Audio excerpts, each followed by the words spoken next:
Hello friends, welcome to my channel Manidipa creation. আজ broccoli দিয়ে একটি রেসিপি করে দেখাবো। প্রথমে আমি ব্রোকলিটাকে কেটে টুকরো টুকরো করে একটু সিদ্ধ করে নিলাম। আর এইদিকে নিয়ে নিলাম গাজর, টুকরো করে কেটে নিলাম, আলু, টমেটো সব কিছু কেটে রেডি করে নিয়েছি। তারপর মশলা করে নিয়েছি জিরে বাটা আর লঙ্কা বাটা, আর নিয়ে নিয়েছি অল্প কয়েক পিস পনির। যারা যারা আমার চ্যানেলটি সাবস্ক্রাইব এখনও করোনি, প্লিজ আমার চ্যানেলটি সাবস্ক্রাইব করে নিও, আর যারা করেছো তাদেরকে অনেক ধন্যবাদ।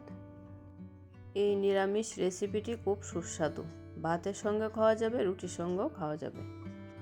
সবজিগুলো ভেজে নিলাম, এখন পনিরগুলো অল্প ভেজে নিলাম। এখন পুরনে দিয়ে দিলাম গোটা জিরে, তারপর দিয়ে দিলাম বেটে রাখা মশলা, আর দিলাম পরিমাণ মতো নুন, হলুদ। এখন দিয়ে দিলাম টমেটো কুচিগুলো। মশলাটাকে অল্প ভেজে নিলাম, তারপর দিয়ে দিলাম গাজর আর আলুগুলো, দিয়ে আর একটু ভালো করে ভেজে নেব।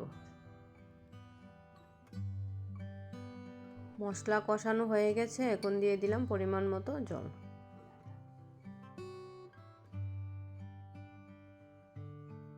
তৈরি হয়ে গেল আমার আজকের রেসিপি।